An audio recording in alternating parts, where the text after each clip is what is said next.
Good afternoon, everyone. Whoa! Last talk, got an injury on stage. That's great. Good afternoon, everybody. Nice to be with you this afternoon. We really appreciate your time. My name is David Burch. I am the sales director for a company called Arbor XR. I promise I'm not going to pitch Arbor XR throughout the presentation. That's not what this is about. But Arbor XR is a device management platform, but I have to do it initially, right? Device management platform built specifically for XR devices. So we allow you to control any sort of headset, so we're device agnostic, content agnostic, and allow you to control the headset experience so that your users have a seamless, easy to understand XR experience when they put on the device. So very honored to have with me today Louise Paepe, who is the XR consultant for RTC Antwerpen. RTC Antwerpen operates one of the largest XR deployments in the EDU space. And I'll let Louisa go and introduce herself, I suppose. Please. Thank you very much. Yeah, you're welcome. RTC is an organization.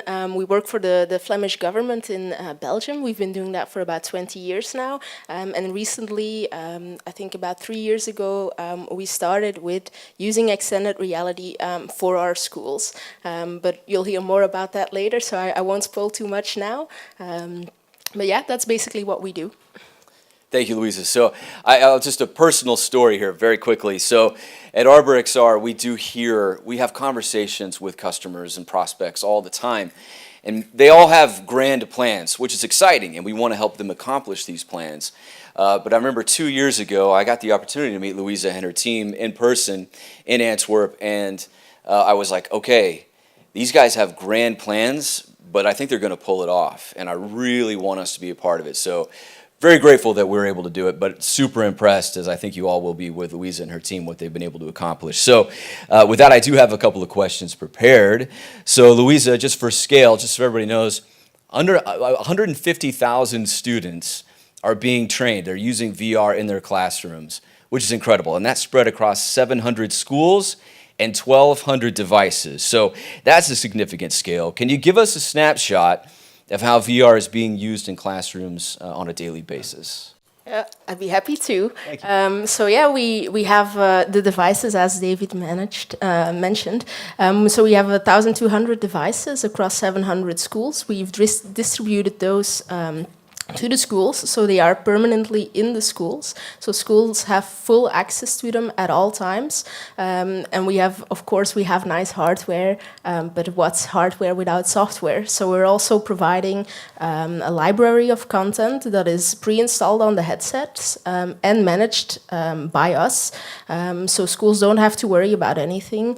They can just put on the headset, take a look at the content library, and just use whatever is interesting for them. So to give you an idea, the content is it's a very broad spectrum of content. So we have things for general courses such as science, history, geography, languages, but it goes a lot further than that. So our main focus is actually technical and vocational schools. So we have a lot of content available for those schools as well. So it goes from safety at a construction site, how to work with electric installations, but also healthcare related.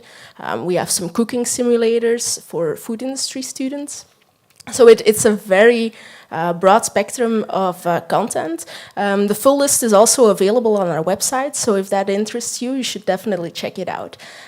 So yeah, I think the beauty of our project is that we provide the freedom for schools to decide how they want to use it and what content they want to use. And since it's government funded, everything is available for free. So they have the opportunity to try out, to explore, to experience, and it's very low risk. They don't have to worry about purchase of hardware, purchase of content. We provide trainings, and we give them the full freedom. We give them some guidelines, some tips and tricks, but in the end, they're just free to use it however they want. And we're there full-time to support them if they have any questions. So yeah, so far that's been going good. It's incredible. And I do want to go back to the hardware piece just for a moment. So just walk us through the challenges that surely you would have encountered deploying over 1,000 headsets. What did that look like? What did you learn? How did that process go?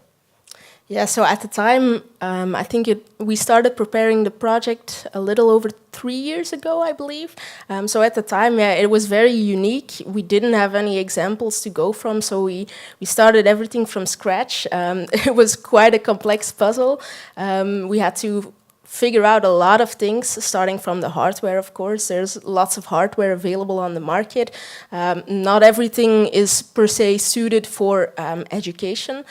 So I think we talked with over 1,000 of our partners, being schools, being companies, being universities, software developers, and we had a lot of discussion with them. We shared some insights, learned a lot from them, but then ultimately we got in contact with VR experts, and they helped us out together with Pico to decide which headset was the best in our use case, and we ended up with Pico for Enterprise. So that was, I think, the first struggle that we encountered. But then once you have the hardware, you have to think about how to organize it, how to manage it. We have schools in over 700 locations, so it's quite a struggle to distribute all the hardware, to keep it updated, to manage it, and that's of course where we met Arbor XR. To give you an idea, we were very worried in the beginning that we would have a phone ringing constantly with people having minor issues, a headset not starting, something else, and we would have to drive 2 hours to them to go see what the issue was, and then usually it's something like they're not connected to the Wi-Fi or something, and that's a very expensive 2 hours if you have to go there just to see that the Wi-Fi isn't connected. So those like minor issues are easily fixed with having a platform available like Arbor XR, where we can just log in, see what the issue is, help them immediately, and it takes less than 5 minutes. So I guess that was like the biggest struggle. But also we wanted users, teachers, to be able to use some of the features of the platform as well. So we had to come up with quite a complex structure within the platform to make that possible, because we wanted teachers to have access to things like remote view, so they are able to see what the students are doing without having too much access. So we don't want them to be able to download APKs or files or anything. So it was quite a struggle to get to a good structure there. But it was a fun struggle, yeah. let's be real. Yeah, and we came up with a great solution. So if anyone has similar issues, feel free to reach out to David. And my work here is done. No. Thank you for that. So can you describe the benefits you've seen from introducing VR into the classrooms? Well, I guess the main one is that teachers are able to learn and to train students with things that were impossible before. For example, if you're like a history teacher, you can take your students to ancient Rome. If you're a geography teacher, you can show them the mountains or landscapes in South America just from your classroom in Belgium. Those are like very simple examples, but of course, if we look at technical and vocational education, we have a lot of procedures that need to be trained that are very difficult to train in a classroom. You have a lot of things like you need expensive equipment, you need things that are dangerous, that underage students aren't allowed to do. And VR provides a great solution there. I think outside of the VR project, we have other things going. So I speak with teachers daily. I hear the struggles and the things that they encounter. And usually my answer is, put on the headset and you'll be able to do it. To give you an example, recently I had a teacher, he wanted to practice slinging a load with a crane, but his students were underage, so they couldn't go to an actual construction site. And I recommended them, have you tried GW Pro? They have like a great simulator where you can do that, where you can really practice it in a very realistic environment, and it gives your students a great idea of how the procedure is performed, what the dangers are. But I guess there's multiple use cases. I mean, we have also things we encountered with virtual speech. Students, they often make great projects, but they're they fail at presenting what they came up with to a jury, for example. So solutions like virtual speech help them to really do the presentation part of it, which is often overlooked in the regular class setting. Yeah, 100%. And so kind of continuing the content discussion, you've mentioned several names, how did you select that content? What content have you found to be really effective? And I know that's a tough question to answer because, like you said, there's 700 locations, 150,000 students, but does anything stand out? Like, what can you tell us about that?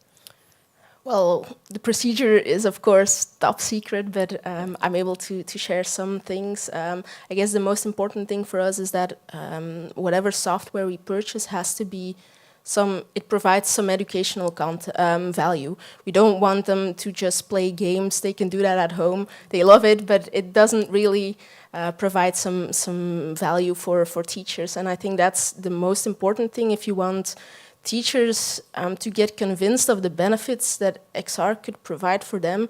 You need to have something that is context-bound. You need something that really provides a value in their subject. So for example, if you have a chemistry teacher, if you show them the app of GW Pro for slinging a load on a crane, that won't impress them. You need something like FutuClass or something chemistry related where they can really see what it could provide for them. And I think that's one of the most important things for us as well. If it's available in Dutch, which is the native language of our students, that's always a plus. But in most cases, we're also able to work with English. But I guess the providing educational content that is context-bound to the subject that a teacher teaches, that's the main thing for us. Yeah, and that makes sense. That makes sense. What are some strategies that you've employed? I guess like the question is, have you had any challenges with adoption, and how have you overcome those? If there are anything that come to mind. Yeah.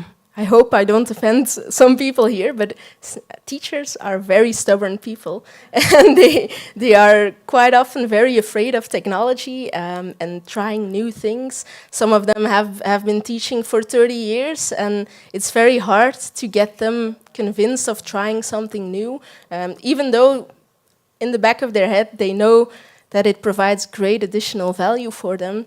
But to get them convinced to try it for the first time, I think that's the biggest struggle. But once you get past that, they're usually very excited and they want to use it in every lesson.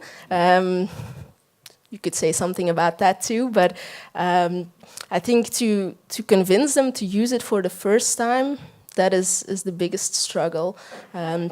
And we overcome that by organizing trainings and by supporting them the first time they put on the headset. We tell them how to use it, how you could use it with your students, how can you organize it in the classroom, how does remote view work, so you're able to see what the students are doing. And usually once they've seen that happen once, then they try it out themselves, and then it goes pretty smoothly after that. That's great. And so what sort of feedback have you gotten from the students, from the teachers on the VR program in general, if you can share any of that? Yeah, I get... Assuming it's pretty positive. Yeah, but yeah, definitely. I get feedback from teachers almost every day. So they will send me pictures and what they did. For example, I had school last week, and they organized, they do it every year, a CPR training. So every student in the school has to do it. And usually it's quite a boring thing, and they go through it, and yeah, they learn something from it, but the next day, it's gone. Yeah, it's gone. So this year they decided to do it with one of the apps that we provide. It's called Virtual Life Support, and it provides you a virtual training environment on a real mannequin. So you still have the real mannequin in front of you, but you're like in a realistic environment where you have some distractions and some things going on. The person is lying in the middle of the street. So it gives you a more pressure to you have to save the person's life. So And they did that this year for the first time with the whole school. I believe it was around 600 people. They did that like in a span of a week, I guess, that every student did the CPR training in virtual reality. And they sent me, I think they sent me over 30 pictures of it. They were very excited about it. And yeah, I get those small success stories almost daily about multiple apps that we provide. That's awesome. Thanks, Louisa. Okay, last question from me. And it's the obligatory, what do you think the future of education in XR looks like, if you could prognosticate? Yeah, that's a very good question. Yeah. Well, I guess, and I really believe that every student has a laptop or an iPad right now, and I believe in the future it will be some sort of XR headset or something. Might not be the bulky headsets that we have now, but more like a smoother design maybe. But we really believe in the value that it provides for students, also for teachers. So we really hope, and I really do believe that in the future, if it gets more affordable, if students and teachers are more comfortable with it. We're just starting out now. It's been going for about a year and a half now, and we see more and more students and teachers and principals getting excited about it. So I do believe that one day it might not replace the laptops, but it will be an additional thing that a student brings in their backpack. Yeah, sounds great. Well, Louisa, thank you. I think all of us in the room, we're in this industry because we believe it has the ability to change the world. And I know maybe that seems a little silly sometimes, perhaps, if we're totally honest, but the proof is here that it actually can, and it is, with 150,000 students in Belgium. So thank you, Louisa, very much. Let's give her a round of applause. Thank you, David. We really appreciate it. We have some time for questions. Yes, please don't be shy. Thank you so much for the presentation. Really, really nice. My question regards content.